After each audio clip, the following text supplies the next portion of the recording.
Welcome to Coffee with Catholic Workers, a podcast from and about folks involved in the Catholic worker movement. I'm Theo. And I'm Lydia. And we've both been active in the Catholic Worker for the past decade, and we're excited to introduce you to some of our favorite people in the movement. Today we're talking to Brenna from the Saint Isidore Farm in Cuba City, Wisconsin.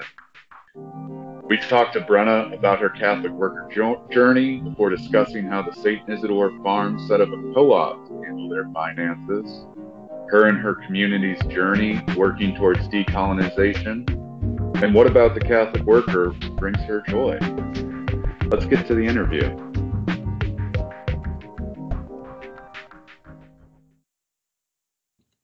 So today we have Brenna from Saint Isidore Catholic Worker here with us. Brenna, thank you for being willing to join us on our podcast.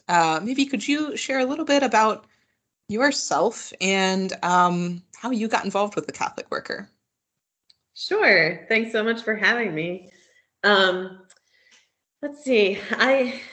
I grew up Catholic. I was raised Catholic in Massachusetts, and from a young age decided to, or had enough questions about God and religion and what I wanted to believe that I decided to pay pretty close attention at Mass. I was a pretty serious kid, and I wanted to know if I were going to join up with this Catholic religion and become confirmed in it, then I wanted to know what it was that I was signing on for.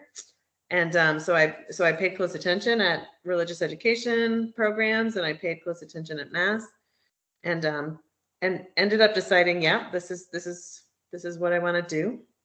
I think I believe enough in this faith, this Catholicism, to continue. But I was also raised white and middle class, and with all the values, the U.S. values that go along with that culture. So when I went to college, I majored in math because I was good at math, and I thought I could make a lot of money that way.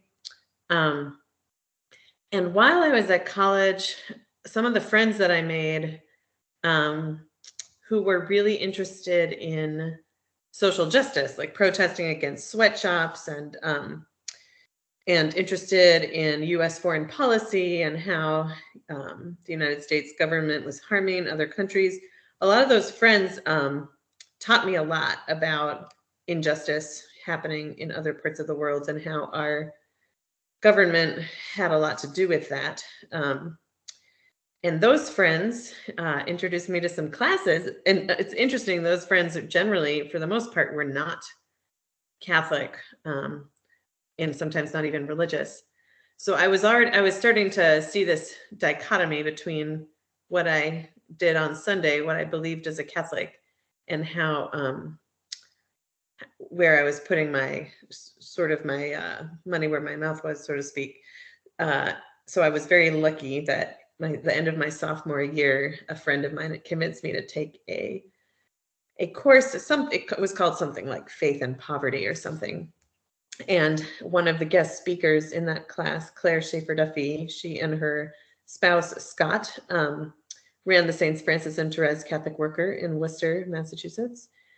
And she spoke for the class. I ended up interviewing her for a paper, which meant I went over to their house and visited them and learned all about the Catholic Worker. And pretty much as soon as I met them and asked them lots of questions about why they did what they did, why they lived how they lived, why they were willing to get arrested for protesting for peace and against injustice, why they were willing to go to other countries to work with people who were nonviolently resisting oppression, why they were willing to take folks into their house who wouldn't otherwise have any place to sleep. They rooted all of their answers in the Gospels. And like I said, I was like really familiar with the Gospels because I paid close attention at Mass. And so everything they said, they could relate back to, well, here's what Jesus said. And so this is what we're going to do. And it deeply resonated with me. I was like, yeah, that is what Jesus said. And I see how you're the first people I think that I've met who've completely lived counterculturally because of what the gospel has called of us and asked us to do. So I was pretty sold from that moment on. Yeah. Yeah, there's a quite the jump from math to the Catholic worker. Do you find some usefulness of that major within the Catholic worker movement? No, not at all. I still love math for its beauty. I think it's a really beautiful language, like a calculus and analysis, and the theory is just gorgeous to me. I loved it. But I have not found it useful in the Catholic worker movement, unfortunately. But that's okay.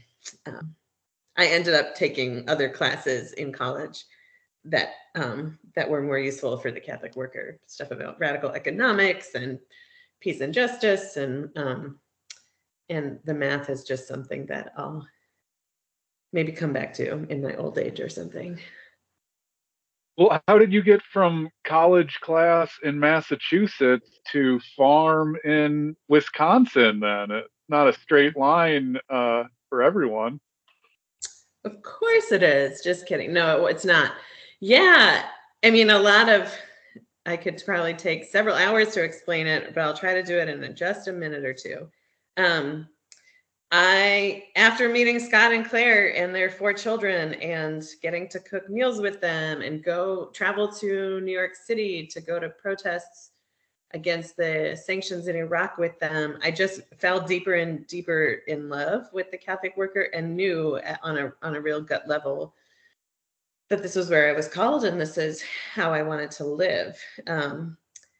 And also being a person who went to college, I had student loans. Probably not as many student loans as some people might have today, but I had a good like $25,000 or something that I owed back to the federal government and the other various entities from whom I had borrowed money. So I volunteered with Catholic Worker after I graduated college, but I also then needed to get a job to pay my loans. I also needed to figure out a way to have insurance because at the time we did not have in this country the Affordable Care Act, and my family was having none of it. For a while, I just didn't have insurance, and that was really hard for them because I still had a younger sibling who had not yet gone to college. And so anyway, we made a deal that I would have a job with insurance or figure out a way to have insurance until my brother graduated from college, and then I could do whatever I wanted.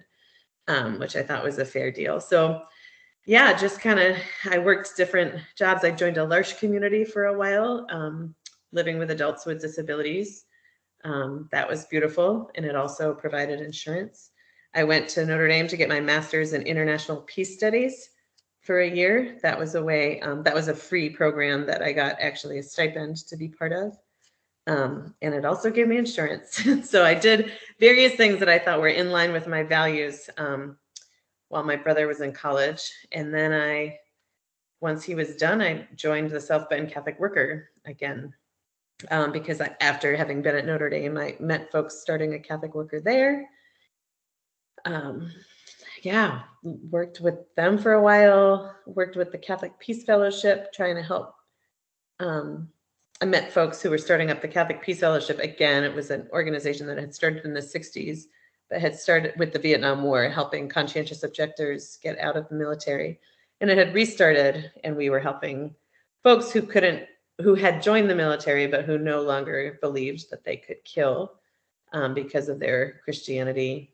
We were helping them get out of the military, and that was kind of an offshoot of our Catholic worker work. Traveled to Palestine a number of times with the Michigan Peace Team, what was then called the Michigan Peace Team, now called Meta Peace Team, and working with Palestinians who were nonviolently resisting the Israeli military occupation of their land and their farms. And while I was there, I often got asked the question, like, well, what do you do at home? And my answer often felt like, well, I do activism, like things like come over here to help you protect the land that you loved. And I realized, like because of my upbringing, my middle class upbringing in a suburb, there wasn't really something that I connected to and that I loved, that I was willing to risk my life to protect. So yeah, having been introduced throughout the Catholic worker, through living in houses of hospitality, to this farming aspect of the movement, I had learned more and more about farming and thought that it was something that I might be in love with. And after meeting Palestinians who also were so devoted to protecting their own farms and the land that they loved, I thought, well, maybe I want to check out this Catholic worker, the farming aspect of the Catholic worker movement, and lived for a year with Benedictine sisters in a cloistered monastery in Bethlehem, Connecticut, called Our Lady of Regina Laudis, to give this farming thing a try and see if it was more than a dream. And it was. I loved it. So after I left there, I traveled to a number of different Catholic worker farm communities and some other farm communities to see what it might be like, how I might consider starting a farm community of my own in Massachusetts. But I ended up meeting Eric in Anglada, who's now my spouse. He was living at New Hope Catholic Worker Farm south of Dubuque, Iowa. And I thought, why reinvent the wheel where there's a farm that I would love to live at right there with fellow Catholic workers and a person I think I want to marry. So I moved to Iowa and we got married shortly thereafter. And yeah, I've been milking a cow every day for the last 12 years. We've since moved up to Wisconsin because of flooding and other issues. But Eric and I now live with a family of 4, just north of Dubuque, Iowa, but we live in Wisconsin. So what is your farm up in Wisconsin like? Can you describe it for us? Sure. We named our farm after Saint Isidore, the patron saint of farmers. So we are Saint Isidore Catholic Worker Farm. So Eric and I live here with Mary Kay and Peter, another married couple, and their 2 children, Micah and Claire, where we are sort of the permanent community members. And we often have other folks live with us for short or longer periods of time. And we have committed as a community, physically I'll describe the farm. We live on 25 acres. Most of that is in pasture or hay fields for cows. We have some dairy cows, so we milk a cow and have a lot of milk. Here we have some laying hens who provide eggs for us. The cows also sometimes provide meat for us. We grow a lot of vegetables and some fruit. We are in the process we've planted quite a number of trees, several hundred trees, and we're in the process of slowly converting our lawn. When we moved in, the farm had a big lawn and still does, but we're slowly converting the lawn to prairie to sink more carbon into the ground and to restore native habitat and avoid mowing the lawn so much. And we live by a covenant that we wrote, a way of life that we've agreed to live together that's based on the Catholic worker aims and means in some ways. So we've agreed to share many things in common. So we share a lot of our finances in common. We share a lot of our work in common. We share a lot of our meals together. We share life together. So we're committed to communal living. We're committed to spirituality. Our Christian faith, our Catholic faith is at the heart of why we're here. So we share in daily prayer together every day in the morning. We're devoted to care of creation or right relationship with the earth in the ways that we can. We're devoted to education. So we have a lot of educational workshops here. We try to do like integrated education that engages the person's mind, body, and spirit. So it's sort of like both intellectual labor and physical labor and some spiritual labor, I guess. Hospitality. So we don't do the traditional kind of Catholic worker hospitality to folks on the margins since we don't live in the city. But we do welcome a lot of people to come and live with us for various lengths of time. And then we're also committed to, in the ways that we can, anti-racism and decolonization, like ongoing learning about what it means as white folks living on the land out here, how we can participate in dismantling white supremacist structures. And we do that through education and nonviolent activism. Yeah, that's our farm. Could you speak a little bit more about like the decolonization and how that relates to your place on the land and your understanding of the land? I mean, that's a big subject, but Sure, it's definitely an always ongoing learning. But it's in large part, not solely, but in large part, it's tied to the anti-racism education that the Midwest Catholic worker began engaging with in earnest back in, I'd say maybe around 2014 or so. The St. Louis Catholic worker community was doing a lot of education around a lot of like learning and study around why their community and why the Catholic worker in general is so dominated by white folks. And they brought a lot of education to the rest of the Midwest Catholic worker. And then after Michael Brown was killed in Ferguson, Missouri, the Midwest Catholic worker tried to go a lot deeper into anti-racism education in a way that we had not done at all as a movement before. And so we've gone through several anti-racism trainings, and that was one of the main impetuses for our community here at Saint Isidore to look at the fact that we're an all-white community living on land that was clearly taken through unjust means from the Native folks who lived here before us. And that set us on a journey for really looking more deeply into who was here before us and why are they no longer here? How did that happen? And like in many parts of this country, that information was not actually super easily accessible. So we had to do a lot of digging to figure that out.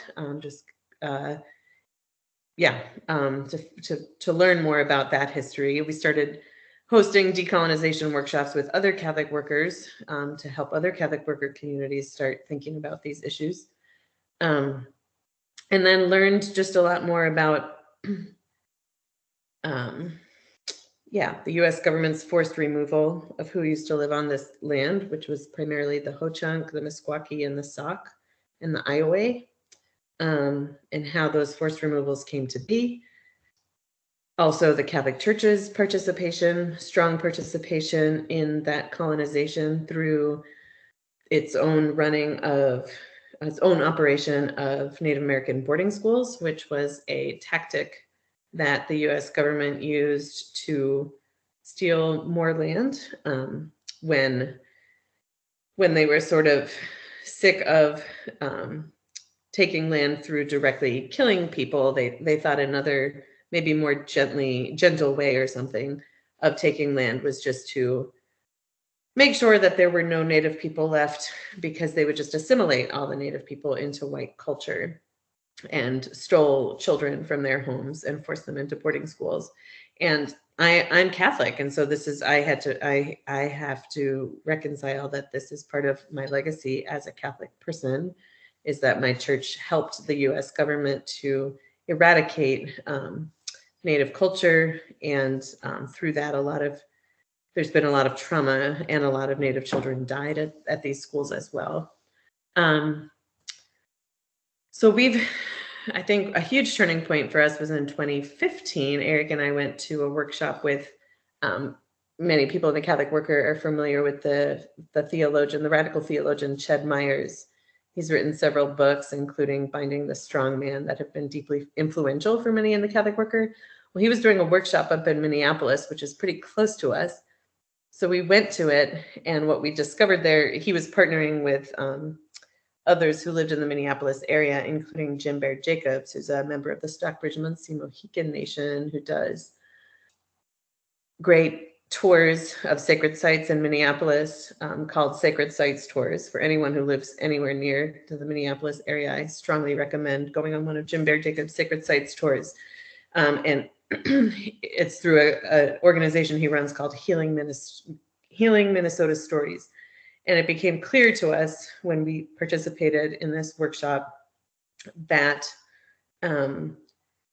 Native folks are alive and well and continuing to resist colonization. And we live on places where attempted genocide of Native people happened not very long ago, that it's in our very recent history, and there is resistance happening, and we can join it and we can support it. So we've been trying to do that as best as we can since then. So with you sort of, reoriented to this focus on decolonization in the last few years, and you've started some work in education. Where has that sort of led you? I mean, now this is 7 years on. How has the trajectory shifted, and where have you sort of ended up with all of this work? Sure. Well, one thing, and briefly, that I'll mention in the last few years is, I'm really grateful that there's others in the Catholic worker movement also on this anti-racism and decolonization journey, with whom we've been able to collaborate, including Michelle Nar-Obed, who at the Hildegard House in Duluth, who hosted an annual Midwest Catholic Worker Faith and Resistance Retreat in 2018 to support the Ojibwe-led resistance against the Enbridge Energy's Line 3 tar sands pipeline that was at the time just a proposal, but it's now completed. But Ojibwe women primarily, and Ojibwe people in general, were resisting the construction of this pipeline going through their territory, because it would destroy a lot of land that's sacred to them, including wild rice beds, and it would also endanger their women and girls in their community because of the man camps that would spring up during construction. So Michelle called us together to help the Ojibwe resist this pipeline, and that led to another group of us who called ourselves the For Necessity Valve Turners. There were 4 of us who risked arrest, and then a number of us in the group who were supporting us, a number of other Catholic workers. We had a beautiful community going, and we got Enbridge Energy to shut off their tar sands pipeline for part of a day by breaking into an emergency valve shutoff site in northern Minnesota. So part of that decolonization has taken the form of resistance, or supporting Native-led resistance to harmful projects that will harm their communities.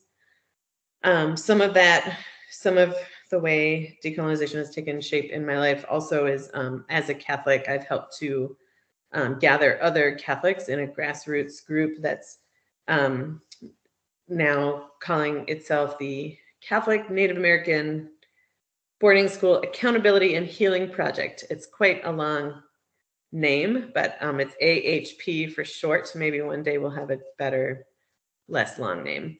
But it's AHP, and it's a coalition of Catholics, both religious and lay, who are doing what we can to respond well to the harm that we have caused, and what Native folks are asking from the Catholic Church to respond to the harm, the deep harm that we as a church have inflicted through our operation of boarding schools.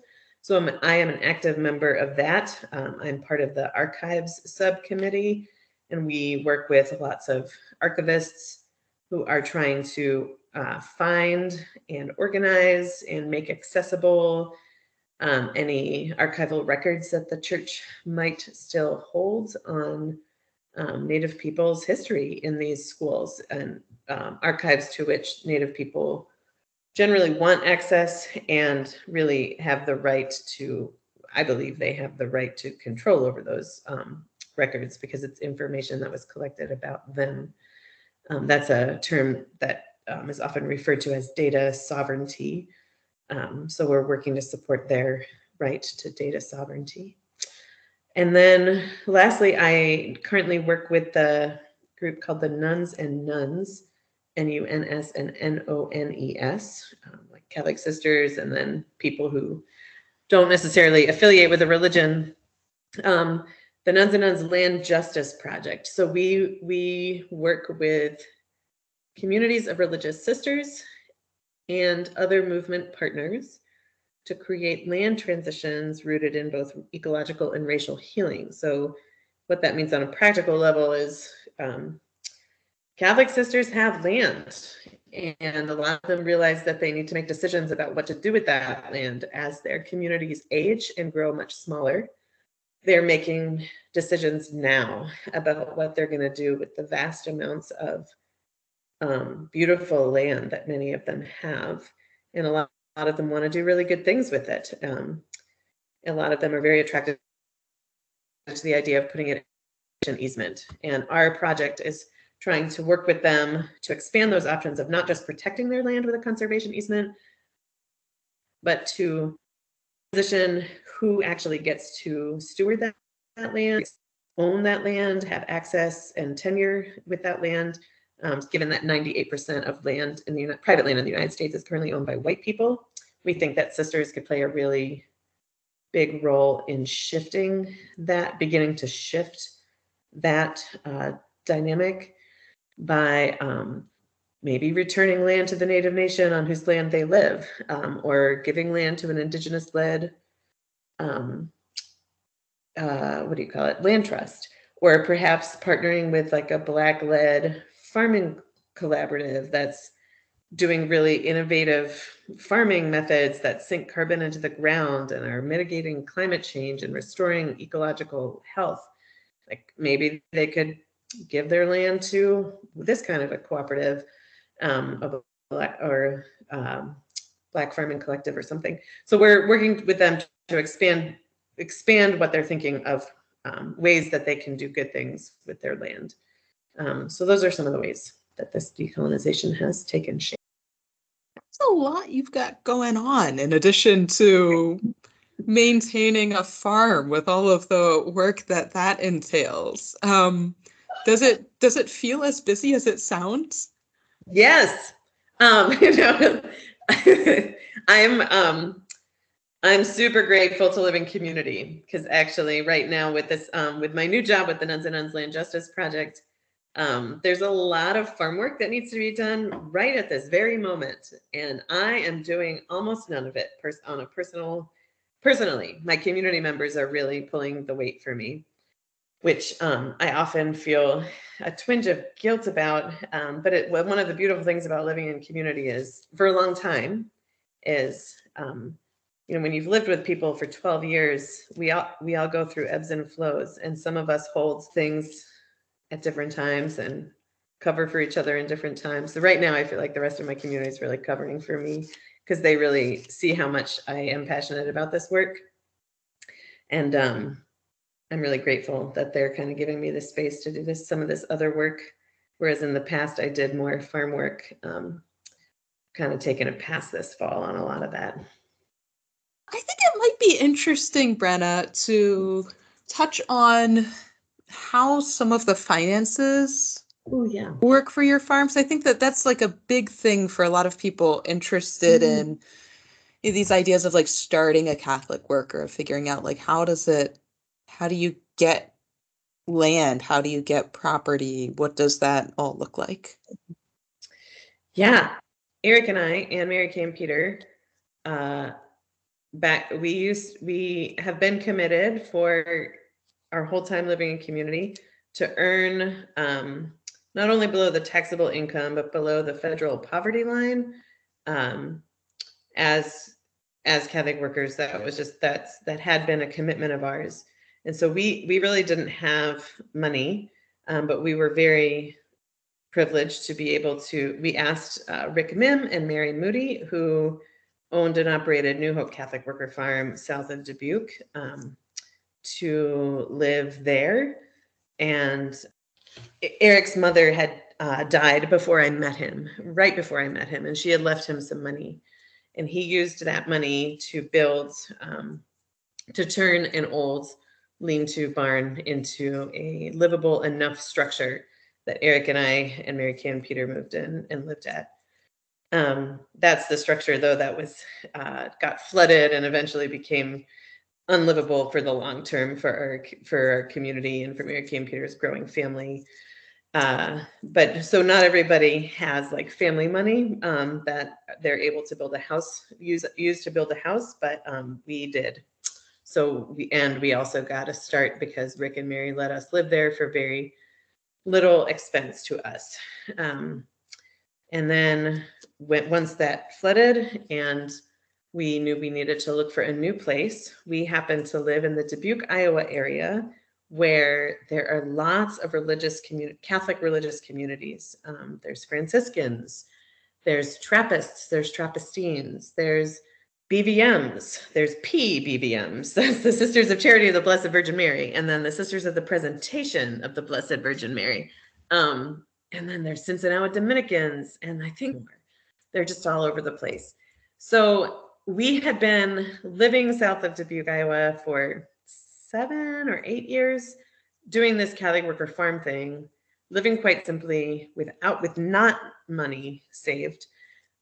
But we were rich in relationship with these Catholic entities of men and women religious who saw the way we were living and loved the way we were living.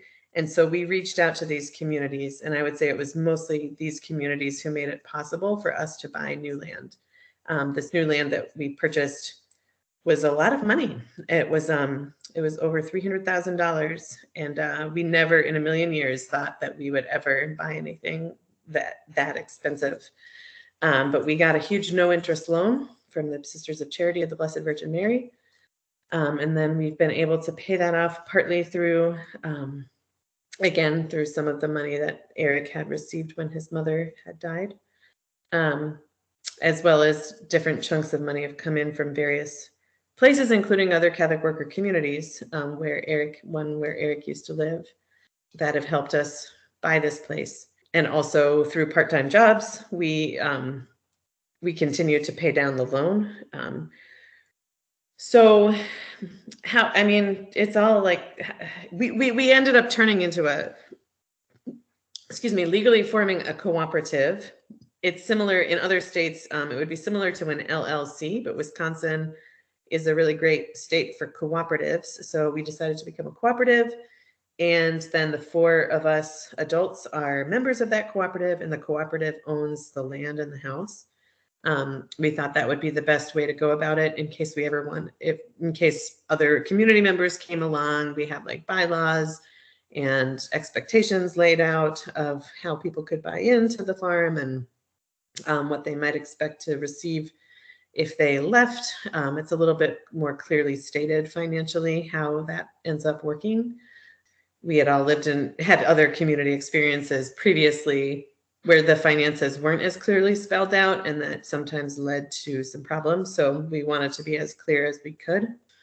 This time, because of our commitment to living, earning money below the federal poverty line, we kind of how much we each contribute to the common purse. So we don't live total common purse. We have our own bank accounts for things like travel and fun. But most things, anything really related to the house and farm, we share financially. And so we have a common pot that we put into. We divided that, like however much people contribute to the common pot based on how much we can earn without going over the federal poverty line. And that's what we've been doing for many years. That because of my new job with Nuns and Nuns, that might end up shifting. We're looking into maybe different models that could help us continue to resist paying for war taxes. Yeah, but that's a little complicated right now, but we're trying hard, and it gets a little complicated, but we're trying to do that so that we can maintain our commitment to war tax resistance, which for those of you out there who don't know what that means, it's, over 50% of federal discretionary income taxes goes to the pay for war or preparations for war. So we have resisted that by legally not making enough money to have to actually legally pay for federal or state taxes, though we still pay property taxes and we still pay like Social Security and Medicare and things like that. But feel free to ask more questions. I feel like there's tons of financial questions out there. We're still paying off our loan. It's an interest-free loan. We'll be paying that for a while, but we're really blessed that it's very manageable. For those of us, we have just part-time jobs. So sharing that kind of money, like, kind of requires like a certain level of trust with people in having property in common and common purse. What would be sort of words of advice or things that you've learned over the years that you'd give to people who are starting to think about, like, okay, how do we make these big commitments together with other people, and at the same time, like, how do we leave room open for potentially others to join? I think my clearest advice, although like I didn't do this because I was like a very young and idealistic, and so just thought everything would work out. And we're really lucky that it, for the most part, has. But I think that we were really lucky that it, for the most part, had. So we learned the more that you can spell things out and create clear expectations, the better.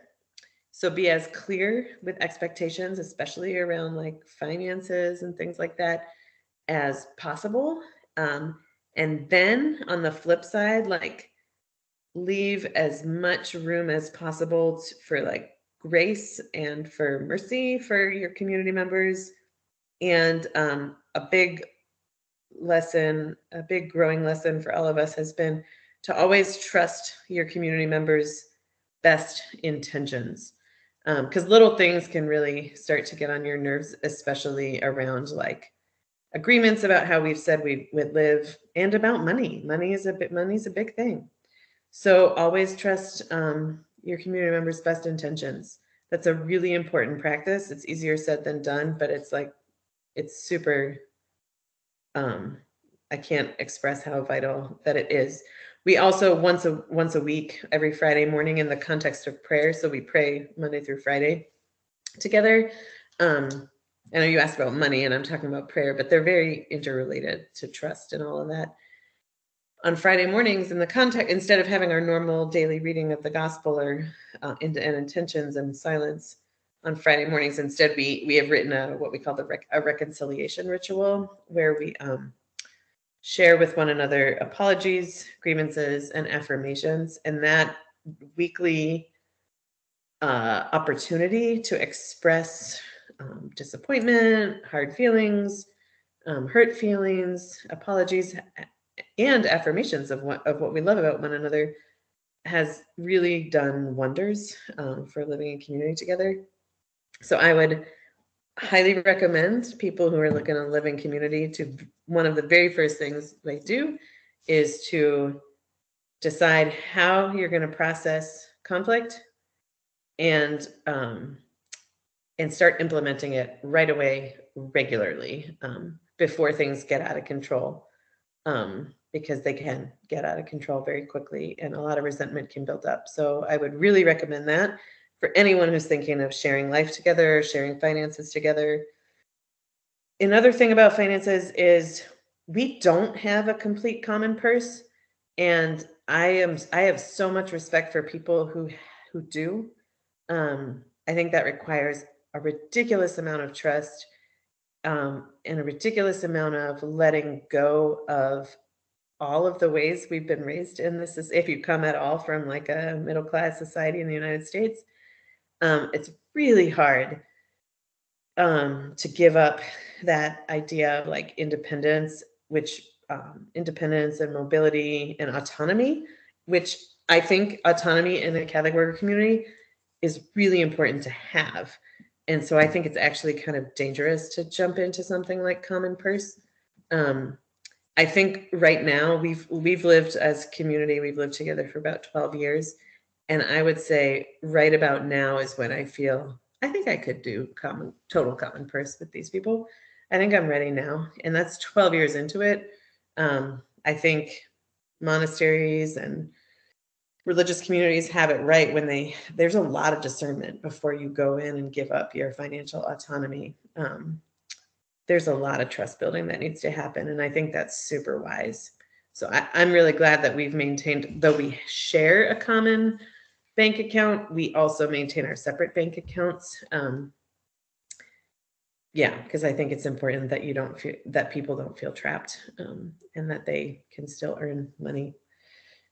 Anyway, that's a lot of pieces of advice. But I also have a lot of experience. So that's what I would say. Thanks. Lydia's asking all these tough questions about money. Yeah. All right, Theo, do you have a fluff one for me then? Yeah, sure. We can throw a softball out there. What about the Catholic worker just really brings you joy lately? Oh, you too. I mean, like getting to see all your best friends is like really joyful. Like gatherings like Sugar Creek, which is the annual Midwest Catholic Worker Gathering. Having like elders in the movement who I can like call upon and ask their advice and know that they've been in this for a lot longer than me. Being rooted, being part of a tradition, getting the different papers. Like we just got the New York Catholic Worker paper and the LA paper and the Malloy paper all in the last week. And they're just such different expressions of a beautiful movement. And I get to like read the different articles and feel connected to all of them because it's ranging from like, activism to articles about death, to articles about gardening, to articles about racism in the church. I mean, it's great. There's a lot of things that bring me joy about the Catholic worker. You're expressing like all these different expressions, and I, taking it back to Lydia's serious questioning before, you mentioned that you really think it's really important to have these things spelled out when you're living communally. I'm traveling and visiting all these different Catholic workers right now, and there are some that are like, we are explicitly not gonna have anything written out. Everyone's gonna show up when they want to, and it's all just going to happen. And I guess some of them have been doing it for decades. I don't know that it's how I'd recommend setting up a new Catholic work or anything, but there are all these different expressions. Yeah. And I mean, the Catholic worker as like as an international movement. I mean, we have the aims and means, and then everyone chooses how to live those very differently. But we have, so I love that anarchist loose nature of like how people decide to live it out in their lives. Yeah. I'm thinking if you want to like live in long-term community with people and not be stressed out about it all the time, I would recommend having things spelled out. But maybe if other people can do it, like not having it spelled out and feel like they are maintaining really good, healthy relationships with the people they live with over years and years, then I would love to meet those people. And I think that's fantastic. I don't know those people yet. But I think long-term community with one another requires some expectations, spelled out expectations to help build trust. But as a movement-wide, like I can love all these communities across the country and all the different various expressions and all the different expectations. And it works really well because I don't live with them. I just get to be in community with them in the broadest sense of the word, and I love it. So thinking about your experience with the movement, as a very serious question, how has your Enneagram number impacted your experience in the Catholic worker? Oh my goodness. We could get really deep into psychology here. I'm a 1, and I have had to learn a lot, because I think as a 1, I was attracted to the Catholic worker ideals, and like people living out their highest ideals.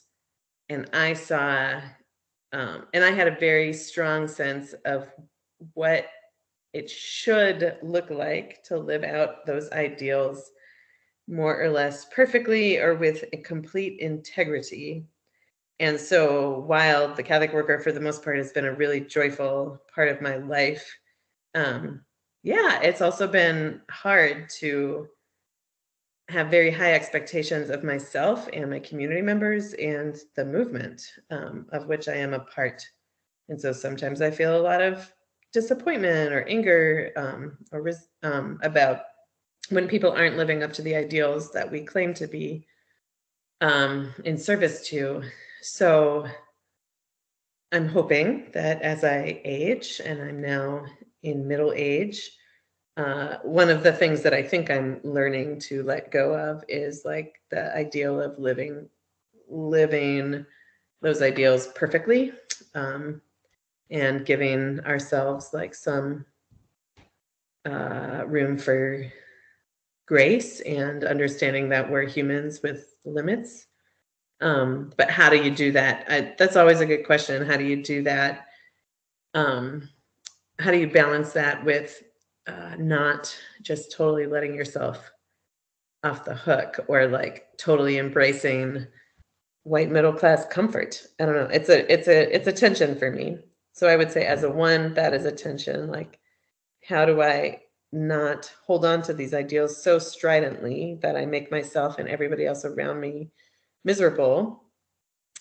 And how to balance that with also not just letting go of everything, all these ideals completely. Yeah. Well, thanks, Brenna, for being willing to join us today. Are there final thoughts that you have, or things about the movement that you'd like to share before we wrap things up today? I think I've already just said this, but I just want to reiterate, like, being part of this Catholic worker movement, it's just such a beautiful expression of being part of something bigger, and being it enables me to connect with other people who are driven by similar, whether values of faith or values, political motivations, or just a desire to live in such a meaningful way that creates and supports life in all of its forms. Yeah, I just feel it's just a really joyful way to live, and a joyful community to be a part of. I highly recommend it.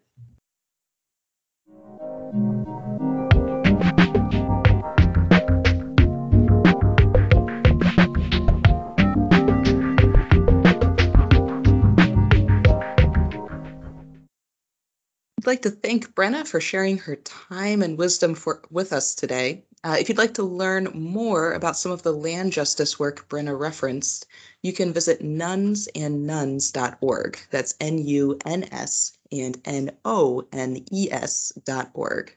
At the time of our interview with Brenna, they were looking for a communications manager. So if that type of position, which is a remote position, would be interesting to you, feel free to reach out to them and see if that position is still available. One thing that really struck me in Brenna's interview was her talking about putting her money where her mouth was, so to speak, and this dichotomy of what we do on Sunday and say we believe on Sundays, and then what we do the rest of the week. And that's what really drew her to the Catholic. You know, I feel like that's been a trend with the people we've spoken to so far, of people holding some sort of belief or being attracted to some sort of belief or truth, however they interpret it, and then finding the Catholic worker as being that place to live it out. Yeah. And so far, all the folks we've talked to have found the Catholic worker in different ways too.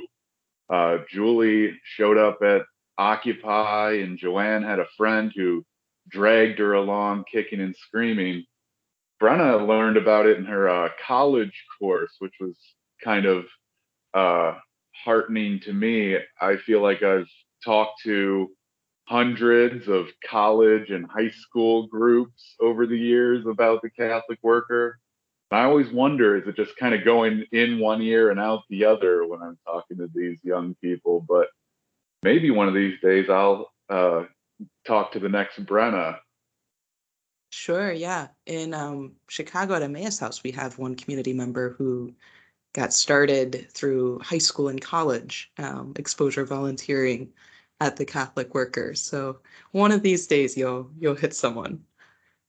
It is this piece of like it's interesting, at least so far. We'll see if the trend continues of people who already are leaning towards this direction with some sort of thought process or belief, and then becoming aware of the Catholic worker, and it sort of seems like it hits this critical point of like, okay, am I going to actually live into or live out my beliefs in this way that seems right or seems to embody um, these values that I've determined that I have.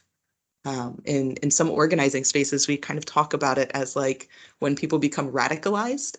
And so, yeah, it's interesting to hear like the radicalization of people into the movement.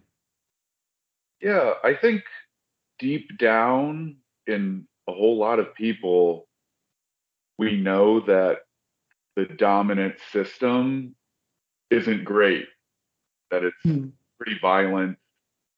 It isn't the best way to organize ourselves as a society. And it's hard to know what to do with that.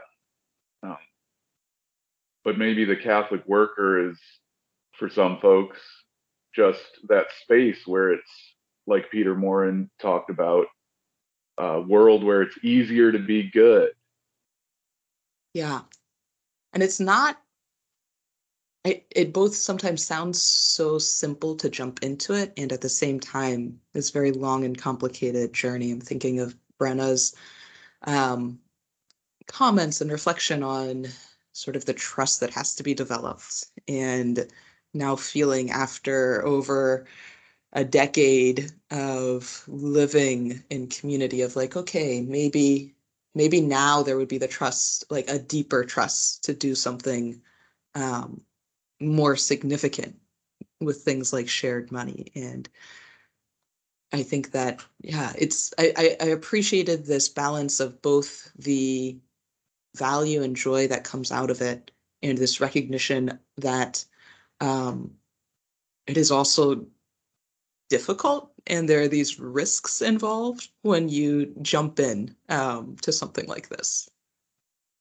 I think there are also risks in living a normal life, quote unquote, outside of the Catholic worker movement.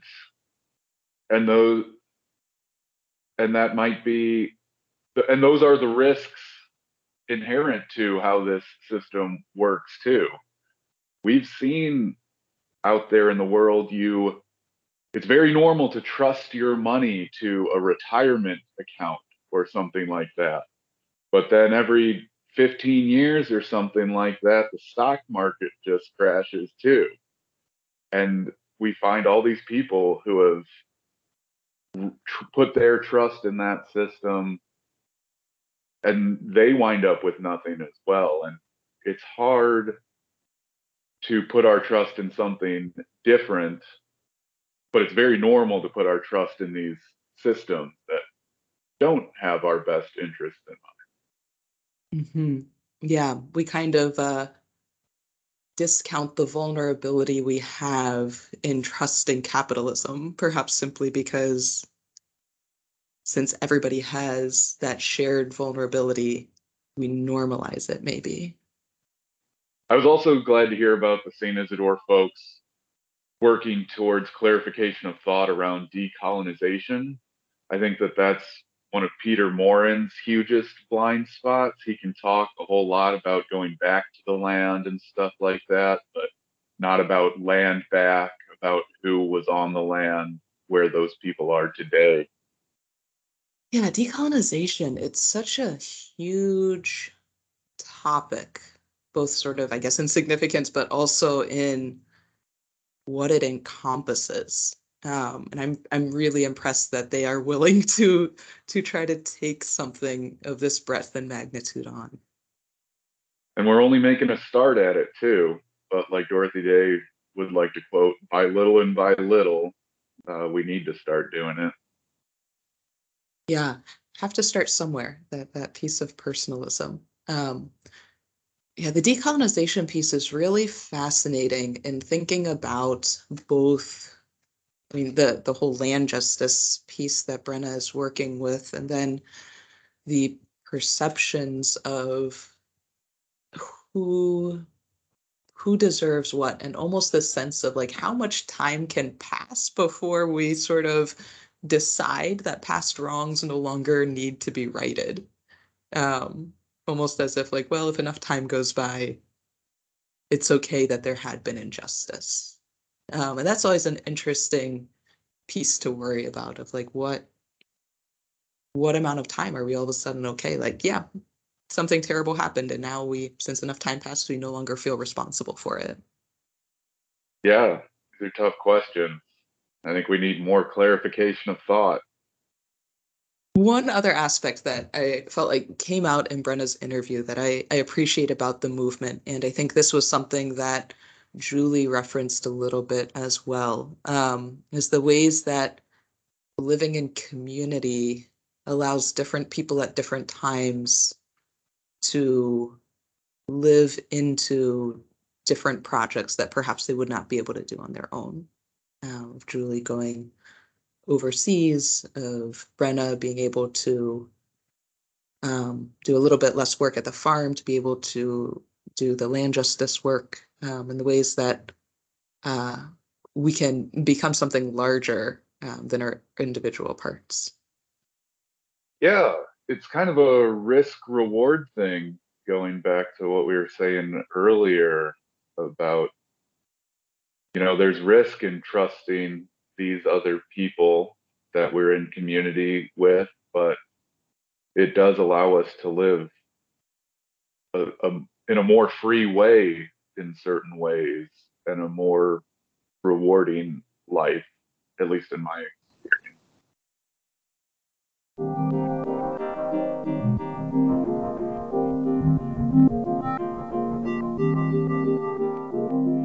Well, that wraps up another episode of Coffee with Catholic Workers. We'd like to thank Chris from the Bloomington Catholic Worker for help with our editing, and David Hayes for the music. We hope the conversations and discussions today have been clarifying, that you're encouraged to create a new world. We'll be here to be good.